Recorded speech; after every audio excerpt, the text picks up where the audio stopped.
Honorable Election Commissioner Dr. Vivek Joshi, Election Commission के senior officers, media के हमारे साथी और आपके माध्यम से जुड़े हुए इस देश के सभी मतदाता, आप सबको नमस्कार। आज हम सब स्पेशल इंटेंसिव रिवीजन के दूसरे चरण के रोल आउट के संबंध में आयोजित इस प्रेस कॉन्फ्रेंस में उपस्थित हैं। मैं आप सभी का हार्दिक स्वागत करता हूं। सबसे पहले मैं लोक आस्था और सूर्य उपासना के महापर्व छठ पूजा के इस पावन अवसर पर बिहार के सभी मतदाताओं को हार्दिक शुभकामनाएं देता हूं। आज अस्ताचलगामी भगवान भास्कर को अर्घ्य देने के शुभ दिन पर मैं बिहार के 7.5 करोड़ मतदाताओं को विशेष रूप से नमन करता हूं, जिन्होंने निर्वाचन आयोग पर अटूट विश्वास जताया है और एसआईआर में पूर्ण भागीदारी निभाई और अब इस चुनाव में मतदान करने के लिए उत्साहित हैं। बिहार में एसआईआर के सफल संचालन के बाद आयोग ने देश के सभी 36 मुख्य निर्वाचन अधिकारियों के साथ 2 महत्वपूर्ण सम्मेलन आयोजित किए। इन बैठकों में एसआईआर से संबंधित अनुभवों, तकनीकी प्रगति और भविष्य की दिशा निर्देशों पर भी व्यापक चर्चा की गई। पिछले एसआईआर की मतदाता सूची से मैनुअल भी और तकनीकी तरीके से भी दोनों स्तरों पर मिलान का कार्य लगभग पूरा कर लिया गया है और इसके तैयारी के आधार पर अब चयनित राज्यों में एसआईआर का दूसरा चरण प्रारंभ किया जाएगा। याद रहे, एसआईआर का प्रमुख उद्देश्य है हर योग्य मतदाता को सूची में शामिल करना और अयोग्य को मतदाता सूची से हटाना। आइए अब पीपीटी के माध्यम से आपको विस्तार में एसआईआर के इस फेज 2 के बारे में बताते हैं। जैसा कि आप सबको पता है, एसआईआर का फेज 1 समाप्त हुआ और इस चरण की सबसे बड़ी खूबी यह रही कि बिहार के 7.5 करोड़ मतदाताओं ने बढ़ चढ़कर पार्टिसिपेट किया। 90,000 बीएलओस, सभी 12 राजनीतिक दलों के 1.6 लाख बूथ लेवल एजेंट्स, सब ने मिलकर मतदाता सूची को शुद्ध बनाने का कार्य किया और नतीजा आपके सामने है। 0 अपील्स, अर्थात बिहार की मतदाता सूची अधिकतम शुद्ध मानी जाएगी। अब फेज 2 12 राज्यों में या संघ शासित प्रदेशों में आरंभ होने वाला है। नेक्स्ट।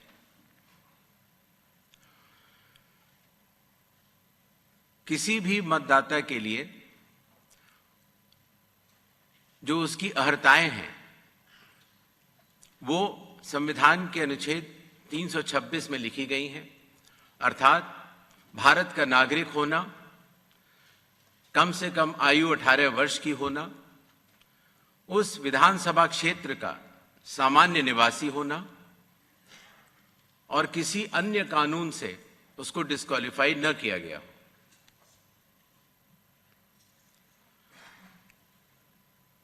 एसआईआर की आवश्यकता के बारे में काफी चर्चा हो चुकी है, लेकिन फिर भी चुनाव आयोग एक बार आपको बताना चाहेगा कि चुनावी कानून के तहत हर चुनाव से पहले इलेक्टोरल रोल का रिवीजन आवश्यक है और या जब भी चुनाव आयोग आवश्यकता अनुसार निर्धारित करे। विगत कुछ दशकों से लगभग हर राजनीतिक पार्टी ने मतदाता सूची के शुद्ध न होने के ऊपर चुनाव आयोग को लगातार शिकायतें दी हैं। पहले सन 1951 से लेकर 2004 तक लगभग 8 बार स्पेशल इंटेंसिव रिवीजन इस देश में चुनाव आयोग ने कराया है और आखिरी इंटेंसिव रिवीजन लगभग 21 साल पहले 2002 से लेकर 2004 की मियाद में पूरा किया गया था। इस लंबे दौर में, 2 दशकों से भी अधिक लंबे दौर में, मतदाता सूची में कई परिवर्तन आवश्यक हो जाते हैं, जैसे कि भारत की विकास गाथा के साथ साथ लोगों का माइग्रेशन के साथ साथ कई बार उनका वोट पुरानी जगह भी बना रह जाता है और नई जगह भी बन जाता है, अर्थात एक से जगह ज्यादा रजिस्टर होने वाले वोटर्स। कई बार किसी की डेथ होने के बाद भी उसका नाम न हटाया जाना या गलती से किसी भी विदेशी नागरिक का नाम मतदाता सूची में आ जाना, इन चारों कारणों की वजह से चुनाव आयोग ने निर्णय लिया कि पूरे देश में चरणबद्ध तरीके से एसआईआर कराया जाए और इसकी पहली कड़ी बिहार आपके सामने समाप्त भी हो चुकी है और बड़े सफलतापूर्वक लोगों ने चुनाव आयोग पर विश्वास भी जताया है। एसआईआर करते समय एक बहुत बड़ी संख्या में चुनावी कर्मी चुनाव आयोग के साथ कंधे से कंधा मिलाकर काम करते हैं। आपको पता होगा कि लगभग हर 1000 वोटर के ऊपर एक पोलिंग स्टेशन औसत तौर पर हो जाता है। हर पोलिंग स्टेशन पर एक सरकारी कर्मचारी बूथ लेवल ऑफिसर के तौर पर कार्य करता है। एक विधानसभा क्षेत्र में 300 या 400 के बीच में लगभग पोलिंग स्टेशंस होते हैं और हर विधानसभा क्षेत्र में एक इलेक्टोरल रजिस्ट्रेशन ऑफिसर होते हैं, वो भी सरकारी कर्मचारी होते हैं और एसडीएम के स्तर के होते हैं और उनके अंडर में ये सारे बीएलओज कार्य करते हैं। इलेक्टोरल रजिस्ट्रेशन ऑफिसर को सहायता करने के लिए assistant electoral officer registration officers भी होते हैं, जो कि लगभग हर तहसील में एक या उससे अधिक होते हैं। ईआरओ एक सब डिविजनल मजिस्ट्रेट के लेवल का अधिकारी होता है, जिसकी कानूनी जिम्मेदारी होती है कि वो मतदाता सूची ड्राफ्ट तैयार करे, जनमानस से मिले हुए क्लेम्स एंड ऑब्जेक्शंस को रिसीव करे और उनके ऊपर एक निर्णय ले और उसके बाद एक फाइनल मतदाता सूची प्रकाशित करे। ईआरओ के इस निर्णय के बाद, अर्थात फाइनल मतदाता सूची प्रकाशित करने के बाद, अगर किसी भी सिटीजन ऑफ इंडिया को, उस विधानसभा क्षेत्र में रहने वाले किसी भी मतदाता को अगर कोई भी अपील करनी हो तो वो उस जिले के जिलाधिकारी के पास कर सकता है और अगर वह जिलाधिकारी के निर्णय से भी असंतुष्ट हो तो उस राज्य के चीफ इलेक्टोरल ऑफिसर के पास अपनी सेकंड अपील दायर कर सकता है। यह मैं इसलिए आपको बता रहा हूं कि बिहार में सभी राजनीतिक दलों के साथ मिलकर जब एसआईआर हुआ, उसके बाद जो जिला मजिस्ट्रेट्स के पास अपील आई 38 जिलों में, वह 0 थी।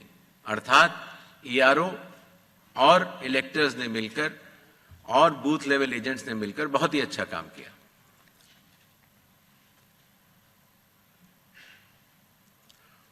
एसआईआर के समय ईआरओज और एईआरओज मिलकर सबसे पहला जो काम करेंगे वो इन्यूमरेशन फॉर्म्स को प्रिंट करेंगे। जिन राज्यों में एसआईआर हो रहा है या अभी होने वाला है, उनकी मतदाता सूची आज रात को 12 बजे फ्रीज कर दी जाएगी और उन हर मतदाता को जिसका नाम उस सूची में है उसको एक यूनिक इन्यूमरेशन फॉर्म प्रिंट करके बीएलओ उसके घर देने जाएंगे। इन्यूमरेशन फॉर्म में वो आवश्यक डिटेल्स होंगे जो कि आज की मतदाता सूची में हैं। जब बीएलओ फॉर्म्स डिस्ट्रीब्यूट करना शुरू करेंगे एग्जिस्टिंग इलेक्टर्स को, उसके बाद इन्यूमरेशन फॉर्म में जिसका भी नाम है वो उसको लिंक करने का प्रयास करेंगे कि क्या उन्हीं का नाम 2003 की सूची में था। अगर था तो उनको कोई भी कागज और नहीं देने होंगे। इसी तरीके से अगर उनका नाम स्वयं नहीं था और उनके पिताजी या माताजी का नाम था तो भी उनको कोई और कागज नहीं देने होंगे।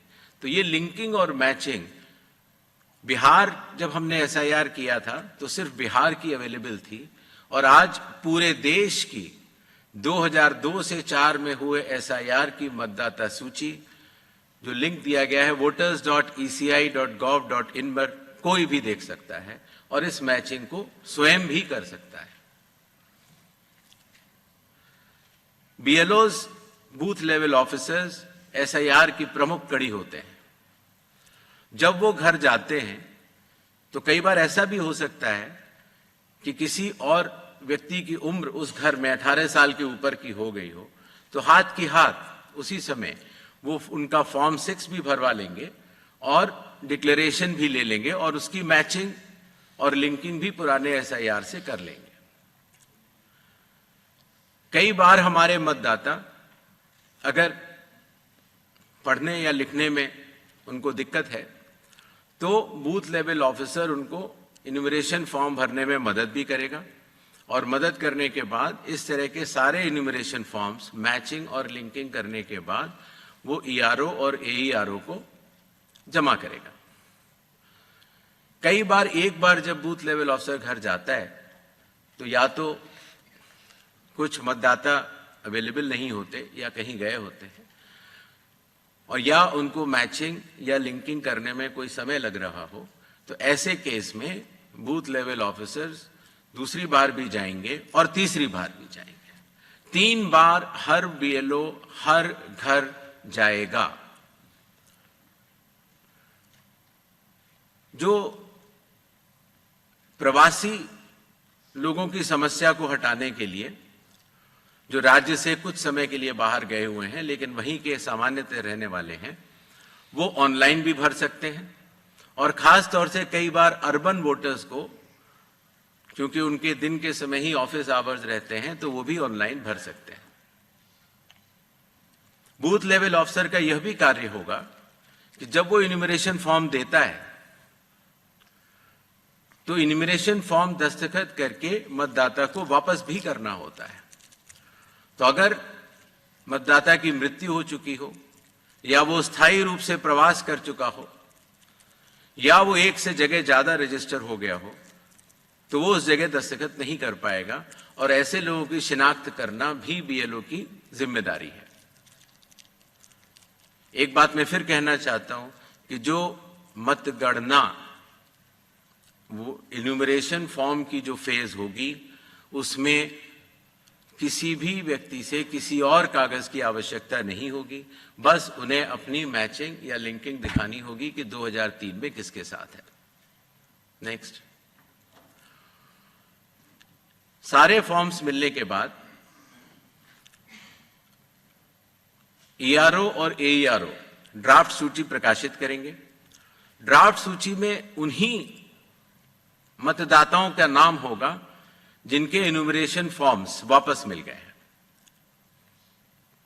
जिन मतदाताओं की मैचिंग या लिंकिंग नहीं हो पा रही है, 2003 में कहां थे, 2003 में आपके माता पिता भी नहीं थे या कोई भी नहीं था, ऐसे लोगों को भले ही उनका इन्यूमरेशन फॉर्म मिल गया हो लेकिन नोटिस जारी करेगा ईआरओ और एईआरओ और नोटिस जारी करने के बाद फिर वो उनकी एलिजिबिलिटी डिसाइड करेगा इंक्लूड करने के लिए या एक्सक्लूड करने के लिए बेस्ड ऑन इंडिकेटिव डॉक्यूमेंट्स, जो मैं आगे बताऊंगा। ईआरओज और AERO की यह जिम्मेदारी होगी कि कोई भी योग्य मतदाता छूटे ना और कोई भी अयोग्य मतदाता सूची में अंदर ना आ पाए। ERO के फैसले के खिलाफ कानूनी तौर पर जिला मजिस्ट्रेट के पास एक अपील होती है, जो मैंने आपको बताया, और जिला मजिस्ट्रेट के फैसले के खिलाफ चीफ इलेक्टोरल ऑफिसर के पास भी सेकंड अपील होती है। जो प्री एन्यूमरेशन फेज है, जो आज रात को 12 बजे से शुरू होगा,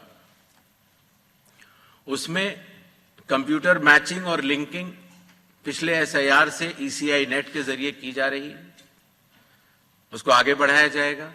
मैनुअल मैचिंग और लिंकिंग काफी हद तक बूथ लेवल ऑफिसर्स ने इन राज्यों में कर ली है, और ट्रेनिंग जो BLOs की है, EROs की है और DOs की है। हालांकि काफी ट्रेनिंग हम लोग यहाँ ट्रिपल IDM में कर चुके हैं, बट एक BLO, ERO और DO की ट्रेनिंग कल से शुरू होगी। सभी राजनीतिक दलों से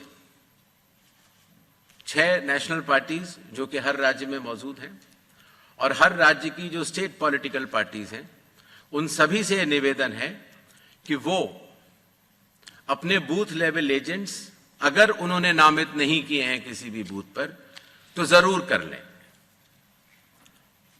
साथ ही साथ सभी चीफ इलेक्टोरल ऑफिसर्स को, डिस्ट्रिक्ट इलेक्शन ऑफिसर्स को और EROs को यह निर्देश भी होंगे कि कल से शुरू होकर परसों तक वो सभी पॉलिटिकल पार्टीज को के साथ मीटिंग करेंगे और पूरी SIR की प्रक्रिया को उनके समक्ष डिटेल में बतलाएंगे। जहां तक बूथ लेवल एजेंट्स का सवाल है हर पॉलिटिकल पार्टी के, जैसा कि बिहार में था, हर बूथ लेवल एजेंट एक दिन में 50 इन्यूमरेशन फॉर्म्स जो साइंड हो इलेक्टर्स के, वो कलेक्ट भी कर सकता है, उसके ऊपर अपना सर्टिफिकेशन दे सकता है और बूथ लेवल ऑफिसर्स को भी दे सकता है। इससे जो चुनावी कर्मी हैं और जो राजनीतिक दलों के नुमाइंदे हैं, दोनों मिलकर साथ काम कर सकते हैं। इन्यूमरेशन फेज में इन्यूमरेशन फॉर्म की प्रिंटिंग, डिस्ट्रीब्यूशन, मैचिंग और लिंकिंग विद 2002, 3 या 4 इलेक्टोरल रोल्स और इन्यूमरेशन फॉर्म्स को वापस कलेक्ट करने का कार्य होगा। और साथ ही साथ, जैसा आप सबको पता है, मतदाताओं की सुविधा के लिए चुनाव आयोग ने निर्णय लिया है कि किसी भी मतदान केंद्र में 1200 से अधिक मतदाता नहीं होने चाहिए, जिससे कि भीड़ न लगे। उसके हिसाब से रैशनलाइजेशन ऑफ पोलिंग स्टेशंस भी होगा। सारे इन्यूमरेशन फॉर्म्स जो वापस आने थे, उनके आने के बाद इलेक्टोरल रोल्स की ड्राफ्ट पब्लिश की जाएगी। ये सारी स्टेप्स वही हैं जो बिहार में हुई हैं, और उसी के साथ साथ चूंकि इन्यूमरेशन फॉर्म लेते समय ये पता लग जाता है कि ये व्यक्ति एब्सेंट हैं या शिफ्टेड हैं या डेड हैं या उनके डुप्लीकेट वोट्स बने हुए हैं, उन सब की लिस्टें बिहार में भी वो सभी BLA से भी शेयर की गई थी।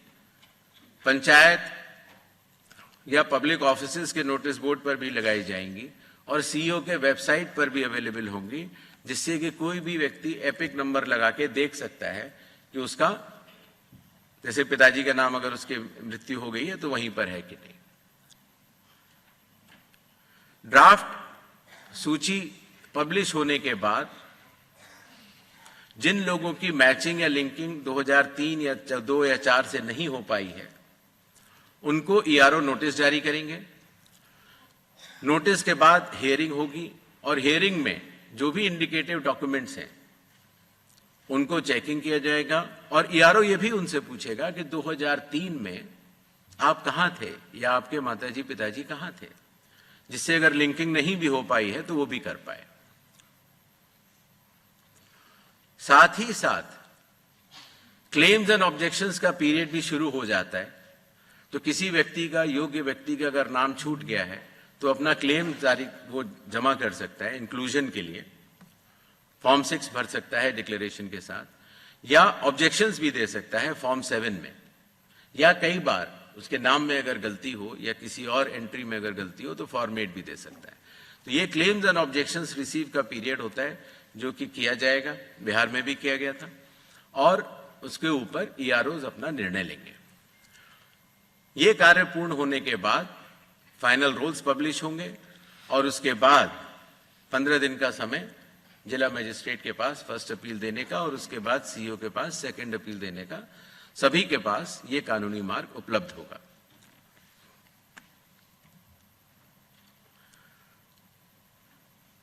जैसा कि बिहार में चुनाव आयोग ने बहुत सफलतापूर्वक दर्शाया कि जो वल्नरेबल ग्रुप्स होते हैं, खास तौर से जो बुजुर्ग हैं या बीमार हैं या दिव्यांग हैं या कई बार हमारी बुजुर्ग महिलाएं हैं, तो इनको अगर किसी भी मैचिंग करनी है 2003 से या लिंकिंग करनी है, उन्हें कंप्यूटर नहीं आता, उनके पास मोबाइल नहीं है या उनको कोई सर्टिफिकेट बनवाना है, तो वॉलंटियर्स जो है वो या तो सरकारी कर्मचारी होते हैं या एनसीसी या एनएसएस के वॉलंटियर्स होते हैं।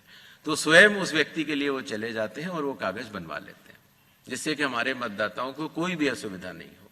और इसकी वजह से आपने देखा होगा बिहार में जब 7.5 करोड़ मतदाताओं ने चुनाव आयोग के साथ कंधे से कंधा मिलाकर जब काम किया तो कोई भी परेशानी नहीं हुई।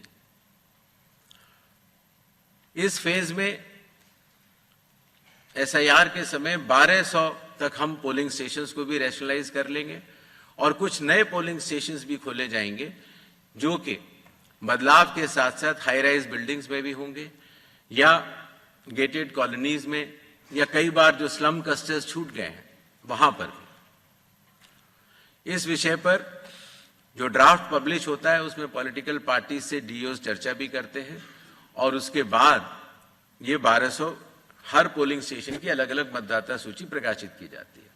यह ध्यान रखना होगा कि एक बूथ पर एक फैमिली के या एक घर पर रहने वाले सभी लोगों का नाम एक ही जगह आ जाए, उससे मतदाताओं को बहुत सुविधा होती है और बिहार में इसमें काफी लोगों ने मिलकर अच्छा काम किया।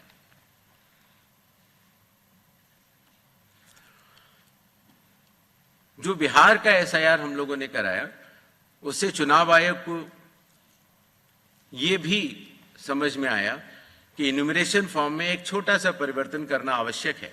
अर्थात जहां रेड बॉक्स आप देख रहे हैं वहां डिटेल्स ऑफ प्रीवियस एसआईआर है। अर्थात 2003 में अगर आप स्वयं थे तो उसके डिटेल्स भर दें या 2003 में आपके पिताजी या चाचा या कोई भी उस जनरेशन के थे उनका भर दें, जिससे कि मिलान सरल हो जाए।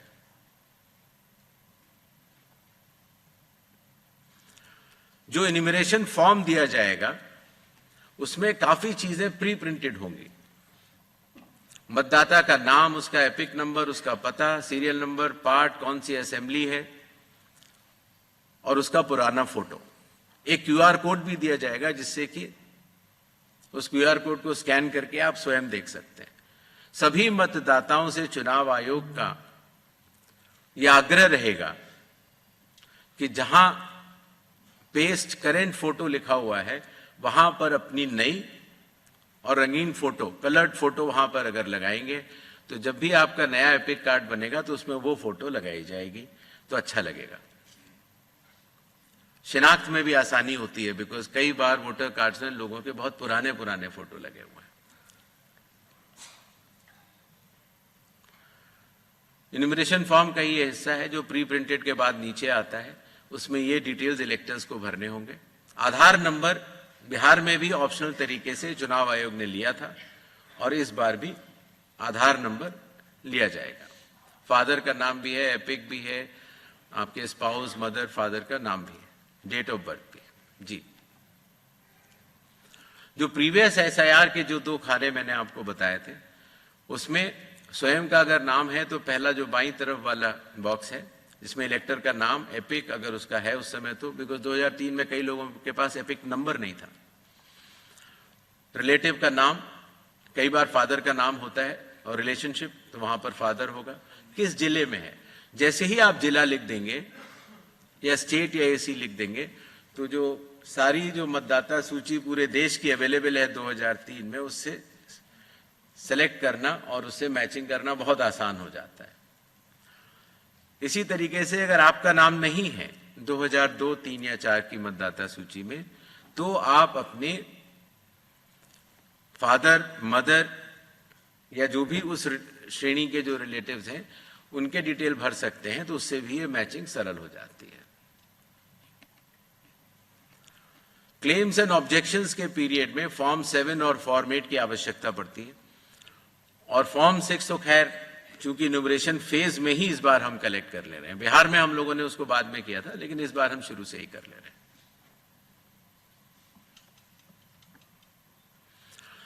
जो लिस्ट ऑफ इंडिकेटिव डॉक्यूमेंट्स हैं, जिन लोगों का 2002, 3 या 4 की मतदाता सूची से मिलान हो चुका है, उन्हें कोई भी डॉक्यूमेंट देने की आवश्यकता नहीं है। और जिन लोगों का मिलान नहीं हो पाया, वो संख्या काफी कम रह जाती है। सिर्फ उन्हीं लोगों को ये इंडिकेटिव डॉक्यूमेंट्स देने होंगे। जो बिहार में थे 11 वो, और आधार कार्ड, नागरिकता का प्रमाण चूंकि नहीं है, तो वो आइडेंटिटी पर्पस के लिए लोग दे सकते हैं। नेक्स्ट, ये वो 12 राज्य हैं जहां पर कल से एसआईआर शुरू होने वाला है। Andaman and Nicobar island union territory, state Chhattisgarh, Goa, Gujarat, Kerala, union territory Lakshadweep, Madhya Pradesh, Puducherry union territory, Rajasthan, Tamil Nadu, Uttar Pradesh, west Bengal. इन 12 राज्यों में कुल मतदाता 51 करोड़ के लगभग हैं। लगभग 5,33,000 बूथ लेवल ऑफिसर्स इस महान कार्य में अपना योगदान देंगे। लगभग 7,64,000 बूथ लेवल एजेंट्स जो पार्टीज द्वारा नामित हैं, वो इसमें अपना योगदान देंगे। और लगभग 10,500 EROs और लगभग 321 कलेक्टर्स, ये पूरी चुनावी कर्मियों की जो टीम है, वो इस एसआईआर की फेज 2 में कार्य करेगी और इसको सफल बनाएगी। शेड्यूल, प्रिंटिंग और ट्रेनिंग का कार्य कल से शुरू होगा और 3 नवंबर तक चलेगा। हाउस टू हाउस इन्यूमरेशन 4 नवंबर से 4 दिसंबर तक। Publication of draft electoral rolls 9 दिसंबर 2025। क्लेम्स एंड ऑब्जेक्शंस का पीरियड 9 दिसंबर 2025 से लेकर 8 जनवरी 2026। जिन लोगों को नोटिस जाएंगे उनकी हियरिंग और वेरिफिकेशन का समय 9 दिसंबर से 31 जनवरी तक होगा और फाइनल इलेक्टोरल रोल्स 7 फरवरी 2026 को प्रकाशित किए जाएंगे।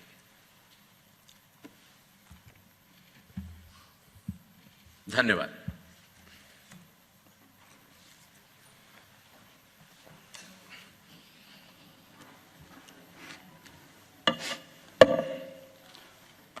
Now we'll start with the question and answer session. As per our previous format, we will be taking questions in groups of 5. And please be rest assured that maximum number of questions will be taken. Why? Sir, I will ensure that your question is taken. Please be seated. Sir, your question will be taken. That's all. चलिए, कोई बात नहीं. Please don't disrupt the conference. Your question will be entertained and taken. In the interest, no, then I will not be able to entertain lot of questions. I have so many people. I don't have one person. Your question will be entertained. Yes. दीजिए इधर. Excuse me. ऊपर दीजिए, वो blue shirt में दीजिए.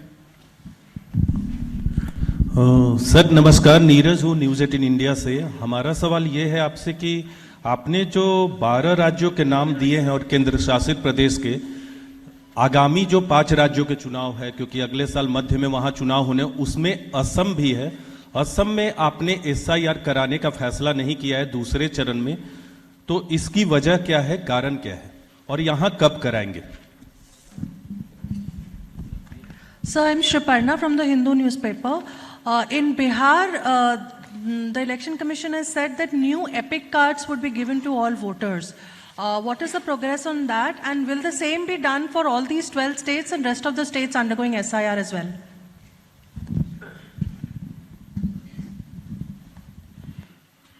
जी sir, मैं Manish Agarwal Navbharat times से। Sir, एक सवाल ये है कि अगर मेरा वोट दिल्ली में है और मेरे माता पिता का वोट 2003 या 4 में यूपी या किसी अदर स्टेट में रहा, तो मैं उसका मिलान कैसे करूंगा? मतलब मेरे को तो ये प्रॉब्लम होगी कि मैं वहाँ से कैसे लूँ या कैसा करना होगा। सेकंड इज, इसमें भी सर आधार की आपने बात की कि आधार दे सकते हो, लेकिन जब आधार के साथ हमें डेट ऑफ बर्थ और बर्थ सर्टिफिकेट देना है तो फिर आधार का मतलब क्या है sir? Thank you.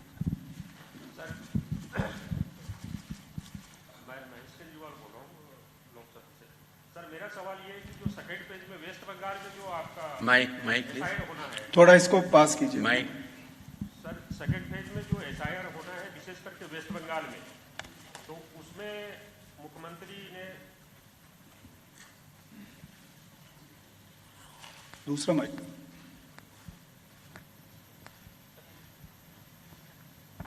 Hello sir, मेरा सवाल ये है कि जो वेस्ट बंगाल में विशेषकर जो SIR होगा, तो उसकी मुखालत काफ़ी समय से सीएम खुद कर रही है।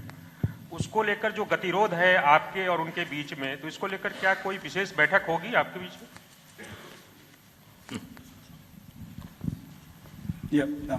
Sir, this is Damini from the Indian Express. Yes, sir. Sir, two questions. One is, what were the lessons that were learned from the Bihar SIR process? And secondly, sir, in the case of the June 24th order for Bihar, there was instruction to EROs to refer cases of suspected foreign nationals to the competent authority. How many such cases have been referred in Bihar, and will these instructions apply to the rest of the states and UTs as well?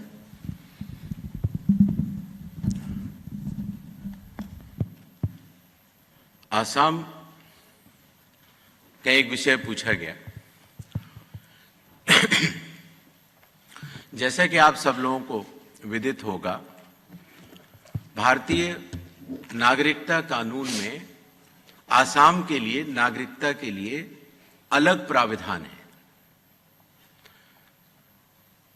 और दूसरा विषय ये है कि माननीय supreme court की देखरेख में वहां पर नागरिकता की जांच का कार्यक्रम लगभग पूर्ण होने वाला है। ऐसी स्थिति में जो ये 24 जून का SIR का ऑर्डर था, वो पूरे देश के लिए था, वो आसाम पर लागू नहीं होता, और इसलिए आसाम के लिए अलग से रिवीजन के आदेश जारी किए जाएंगे। जहां तक नई एपिक की बात थी, तो जिन लोगों की एंट्रीज में बदलाव हुआ, जिनके एड्रेस में बदलाव हुआ या जिनके पोलिंग स्टेशन में बदलाव हुआ, उन सभी को नए एपिक बिहार में मिले हैं। और इसी तरह से पूरे देश में भी जहां जहां एंट्रीज में परिवर्तन होगा, वहां पर नए एपिक्स मिलेंगे। जो मैचिंग और लिंकिंग का प्रश्न पूछा गया, voters.eci.gov.in पे अगर आप जाएंगे तो आप 2002, 2003 और 2004 की मतदाता सूची को स्वयं देख सकते हैं। BLO भी स्वयं देख सकता है।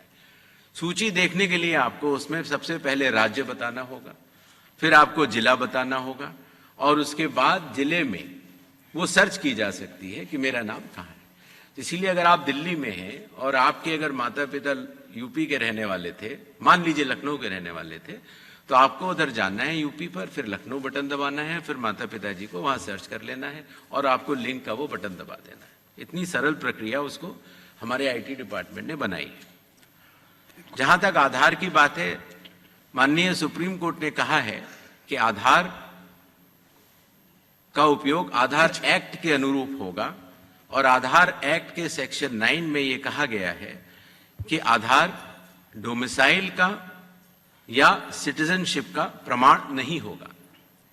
जहां तक जन्म तिथि की बात है, उसके ऊपर भी माननीय सुप्रीम कोर्ट के कई आदेश हैं जहां पर कि ये कहा गया कि आधार जन्म तिथि का प्रमाण नहीं है, और इसका ध्यान रखते हुए आधार अथॉरिटी ने अपना नोटिफिकेशन जारी किया, और आज भी अगर आप कंप्यूटर से अपना नया आधार डाउनलोड करते हैं तो उसमें लिखा होता है आधार कार्ड पर ही कि आधार कार्ड न तो जन्म तिथि का प्रमाण है, न डोमिसाइल का, और न कि नागरिकता का।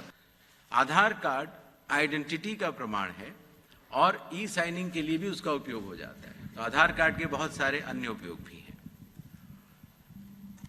जहां तक वेस्ट बंगाल की बात है, कोई भी गतिरोध नहीं है।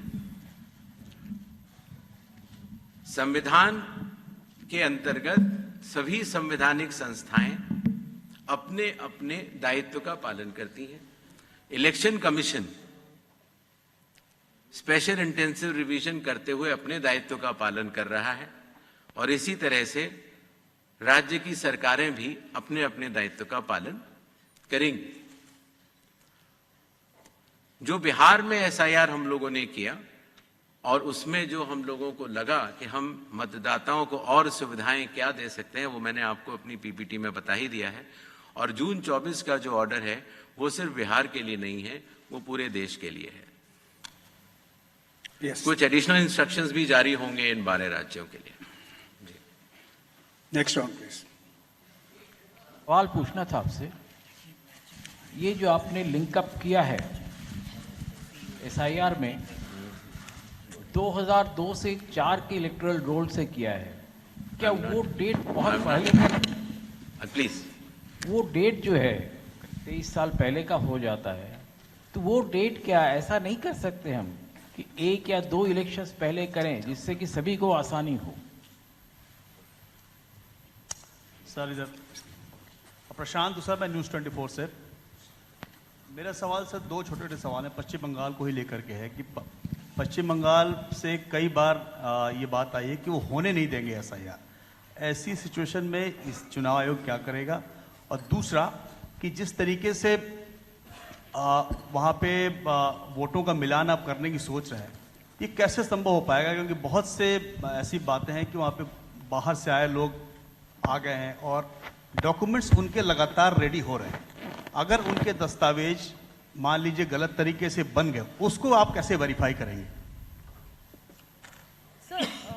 संजय शर्मा, आज तक से। Sir, Harsha from Republic TV. ज्ञानी सर दिस साइड। आपने कहा सर कि कोई गतिरोध नहीं है पश्चिम बंगाल में। सर, बिहार के एसआईआर के वक्त जो श्रंक हुआ था इलेक्टोरल रोल, वो लगभग 6% था सर। लेकिन बिहार के मुकाबले अगर पश्चिम बंगाल देखा जाए तो पूर्व में भी बहुत ही वोलाटाइल स्टेट रहा है। अभी जब से अनाउंसमेंट हुई है पैन इंडिया एसआईआर की, पश्चिम बंगाल खासकर टीएमसी के नेताओं ने कहना शुरू कर दिया है कि there will be blood bath in West Bengal if voters are deleted.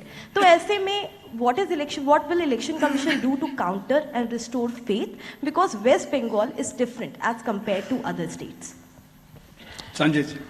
Sanjay Sharma, आज तक से। सर, बहुत सारे लोगों का उन लोगों ने क्वेरी भेजी है कि जिन लोगों के नाम डिलीशन होंगे या हुए हैं, क्या उन सारे लोगों को जिनके कई वोटर लिस्ट में कई जगह नाम हैं या जो लोग स्थायी रूप से पलायन कर गए, क्या आयोग उनको भी नोटिस देकर उनकी रजामंदी लेता है क्या?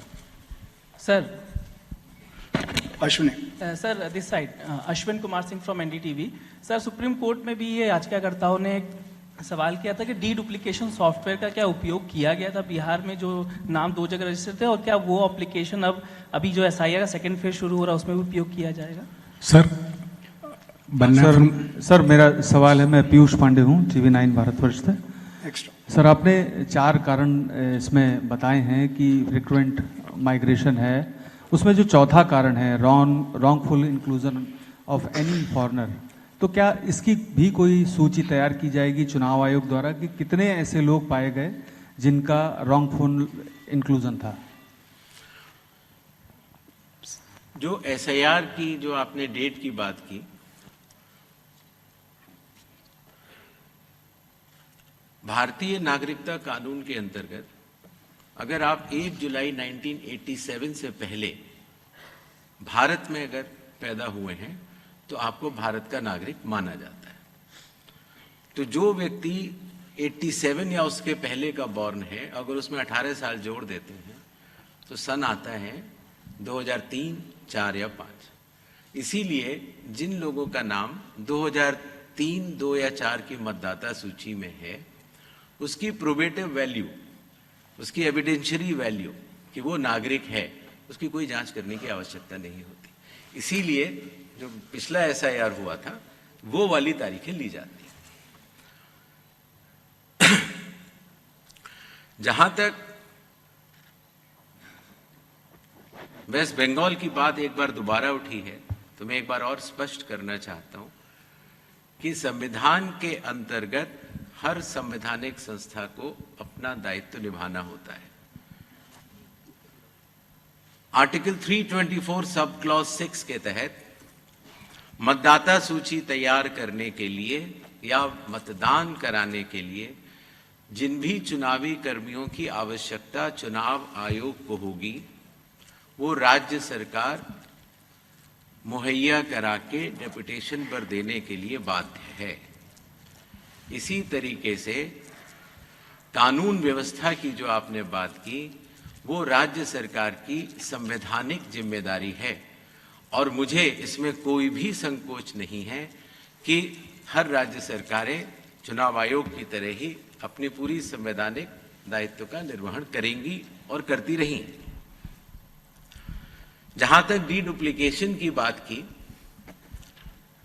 जब एक बार इन्यूमरेशन फॉर्म एक व्यक्ति ने साइन कर दिया और उसका नाम ड्राफ्ट सूची में आ गया, डुप्लीकेशन तभी हो सकता है जब एक व्यक्ति ने 2 बार इन्यूमरेशन फॉर्म साइन किया हो।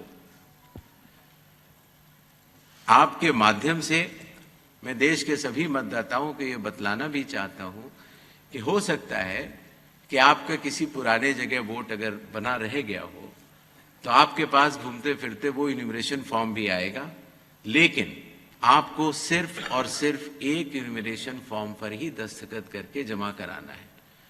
इस स्थिति में कोई डीडुप्लीकेशन सॉफ्टवेयर चलाने की आवश्यकता नहीं होती और चूंकि हर व्यक्ति सिर्फ एक इन्यूमरेशन फॉर्म दे रहा है तो उस समस्या का निदान हो जाता है। वैसे भी कानूनी तौर से अगर एक से ज्यादा जगह अगर किसी भी व्यक्ति का मतदाता सूची में नाम है तो वो कानूनी अपराध माना जाता है। इसीलिए चूंकि पहले के विगत वर्षों में चूंकि माइग्रेशन इतना ज्यादा हुआ तो शायद इतना ध्यान नहीं दिया हो लोगों ने, लेकिन अब SIR के बाद मेरा निवेदन रहेगा सभी मतदाताओं से कि वो ऐसा करेंगे और बिहार में सभी ने इसका स्वागत भी किया और बड़े अच्छे तरीके से हुआ।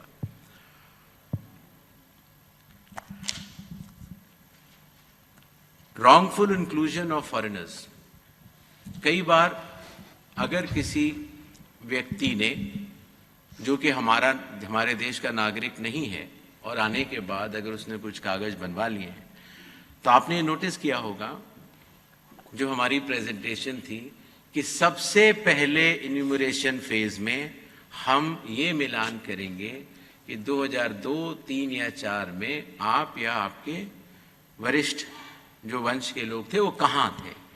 अगर उससे मिलान हो जाता है तो फिर ये बात खत्म हो जाती है। जो लोगों का मिलान नहीं होगा उनको नोटिस जारी होगा और नोटिस जारी होने के बाद उन्हें वो कागज दिखाने होंगे और उसके साथ साथ ये भी बतलाना होगा कि 2003 में वो कहाँ थे। ये करना बहुत आवश्यक है।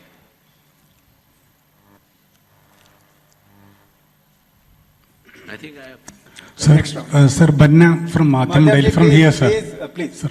Sir, udhar dijiye. We will take all the questions. No. Sir, we've already answered your question. Please. No, sir, I didn't.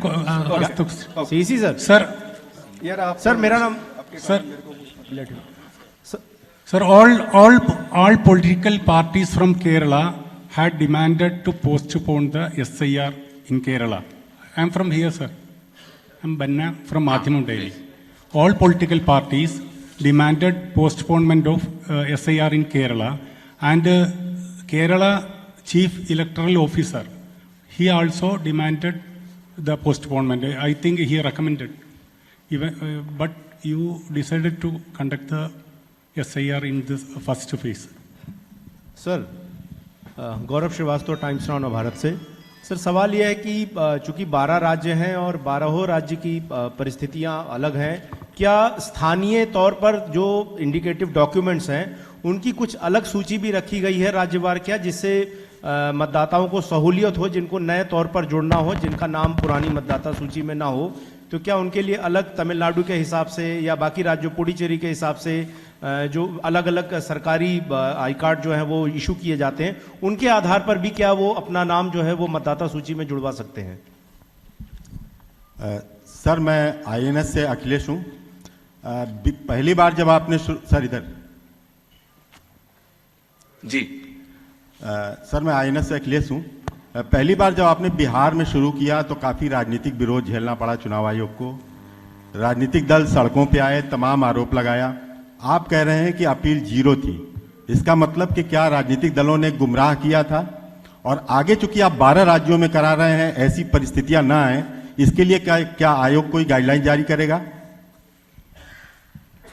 Yes. Sir, Vincent from the Telegraph newspaper. Yes, sir. Few questions. One, during the enumeration phase, would electors be allowed to submit their documents if they have them? Two, children whose parents aren't known, orphans and so on, what are the provisions for them to fill up that column where they have asked for the parents thing? And three, finally, in Kerala, there are local body polls which are expected to happen soon. So will you all have staff to do the SIR work? Will there be both level officers who will be available for doing the SIR work? If you could answer. Give it, Vrinda. तो आपने Please.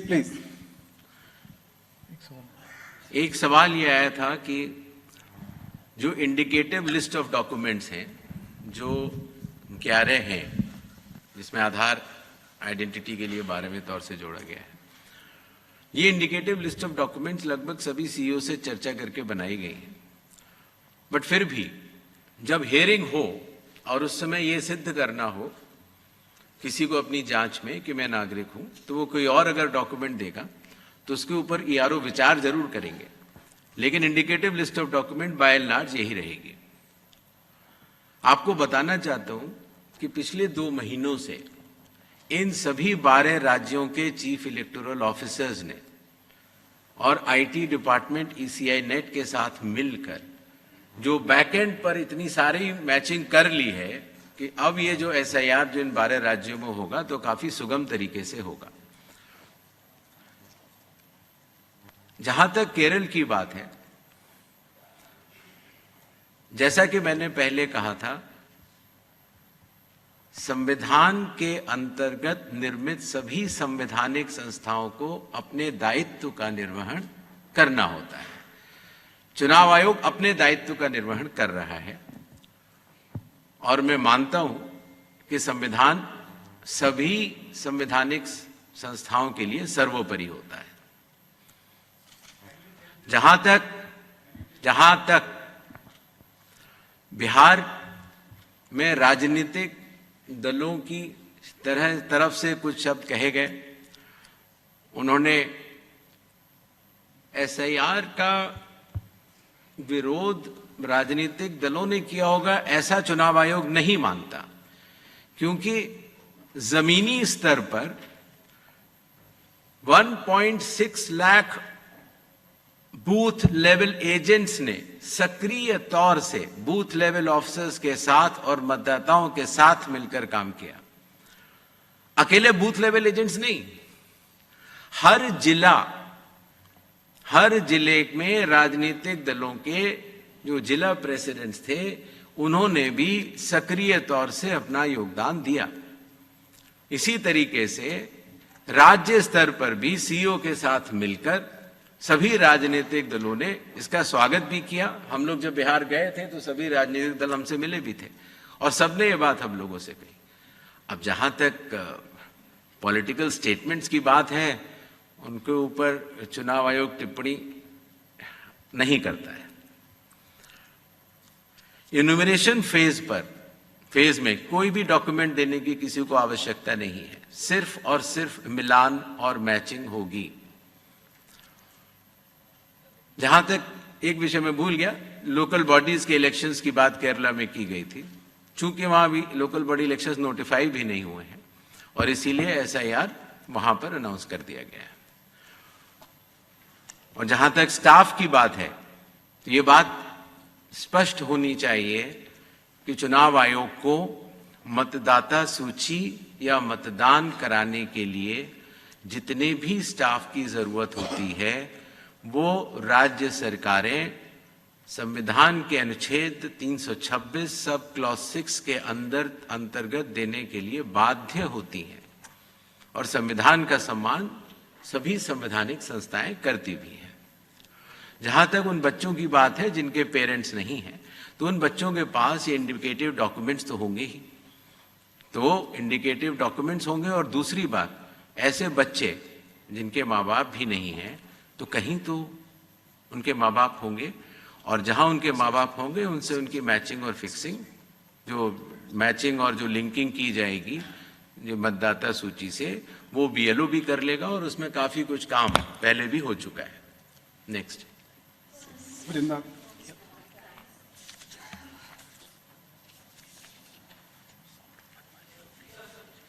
Anubhuti from the Economic Times here.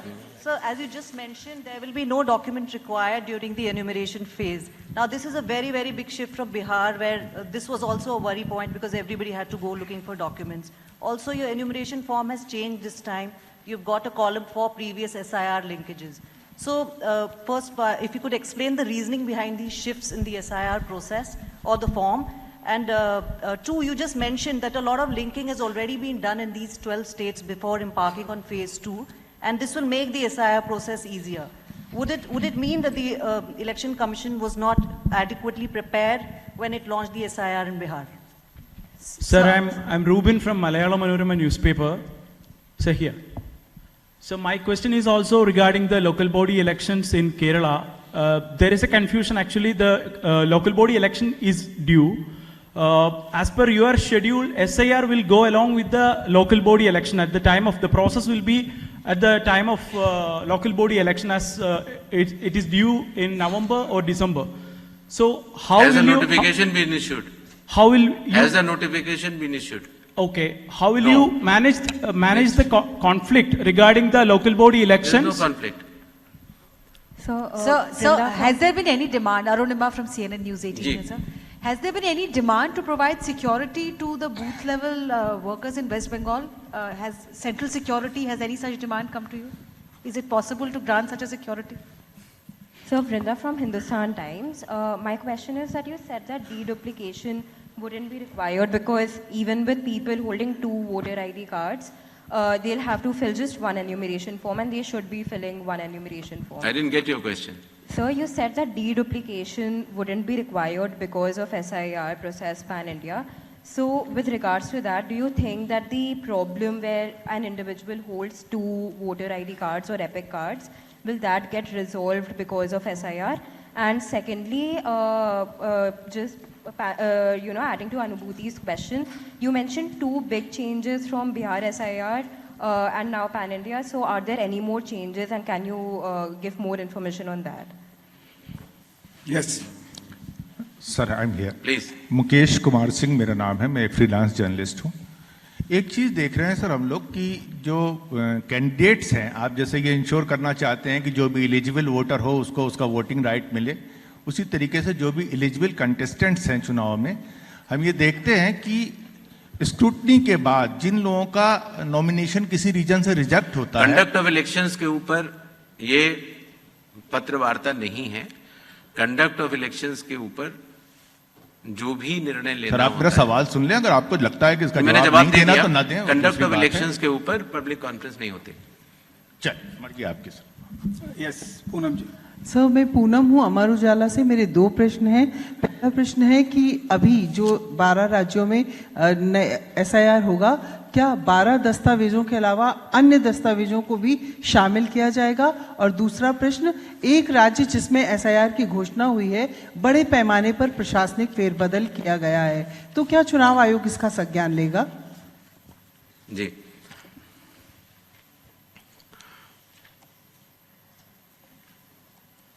जो बीएलओस की security से संबंधित एक विषय उठाया गया।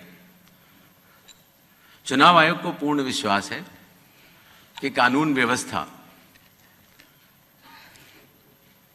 ठीक रूप से इन 12 राज्यों में चलेगी और इस तरह की आवश्यकता न पड़े, ऐसी हम कामना करते हैं। डीडुप्लीकेशन की जहां तक बात थी, शायद इस विषय को और गहराई से समझने की जरूरत है। एक व्यक्ति का एक इन्यूमरेशन फॉर्म प्रिंट होता है और वो व्यक्ति अगर उस इन्यूमरेशन फॉर्म पर दस्तखत करता है, उसको बीएलओ वेरीफाई करता है, तो उसका नाम ड्राफ्ट लिस्ट में आ जाता है। अगर उस व्यक्ति के एक से ज्यादा जगह नाम है तो उतने इन्यूमरेशन फॉर्म अलग अलग जगह प्रिंट होंगे, जितके भी नाम है सबके प्रिंट होंगे। तो जब तक वो व्यक्ति मानसिक तौर से कानूनी अपराध करने के लिए तैयार है, तभी 2 इन्यूमरेशन फॉर्म पर वो दस्तखत करेगा, अन्यथा एक पर ही करेगा। बाकी ये टेक्निकल और श्रोडिंगर इक्वेशन और मैथमेटिकल डीडुप्लीकेशन जो चीजें होती हैं, वो तब की जाती हैं जब फील्ड टू पर हाउस टू हाउस सर्वे नहीं किया जा रहा हो। ये physical field to field, person to person एक सर्वे है जो कि अगर आंकड़ों में आप देखेंगे तो वो एक बहुत बड़ा सर्वे है। जहां तक ये 11 दस्तावेजों की बात, ये सारे 11 दस्तावेज सभी चीफ इलेक्टोरल ऑफिसर से डिस्कस करके ही बनाए गए हैं। और अगर हियरिंग के समय कोई ऐसा दस्तावेज अगर कोई व्यक्ति देता है जिससे कि ये प्रमाणित हो जाता है कि वो भारत का नागरिक है, तो स्वाभाविक तौर से उस दस्तावेज को ईआरओ नजरअंदाज नहीं करेंगे। प्रशासनिक फेरबदल एसआईआर अनाउंस करने से पहले हर राज्य सरकार का अधिकार है और वो प्रशासनिक फेरबदल कर सकती है। अगर एसआईआर के अनाउंसमेंट के बाद भी अगर उन्हें कोई प्रशासनिक फेरबदल करना होता है तो चुनाव आयोग की उन्हें परमिशन लेनी होती है।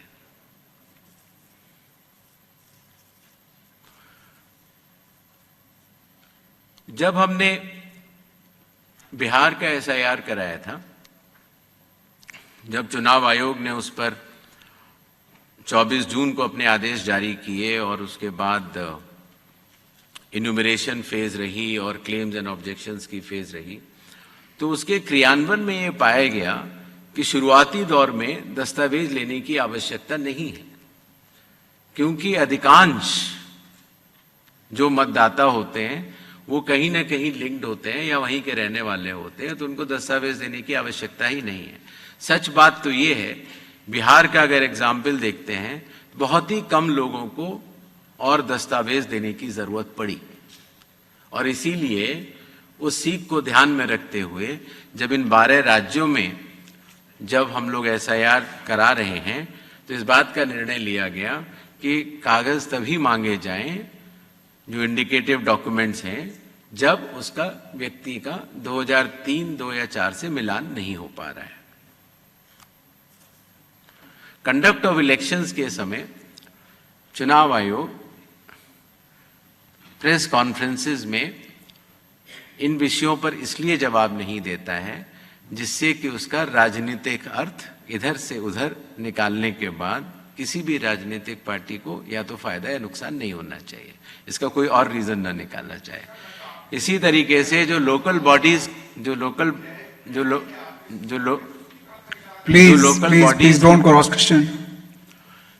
बॉडीज के इलेक्शंस की बात है, उसको एक बार मैं फिर बता देना चाहता हूं कि लोकल बॉडीज के इलेक्शंस अभी तक केरल में नोटिफाई नहीं हुए हैं और इसीलिए चूंकि एसआईआर अब आ चुका है तो एसआईआर के लिए जितने भी चुनावी कर्मियों की आवश्यकता है संवैधानिक तौर पर वो अभी भी फील्ड पर हैं और मेरे ख्याल से उसमें कोई दिक्कत नहीं होनी चाहिए, क्योंकि वहाँ के सीईओ ने भी काफ़ी कुछ बैक एंड पर टेक्नोलॉजी से मैचिंग और लिंक का मिलान कर लिया है।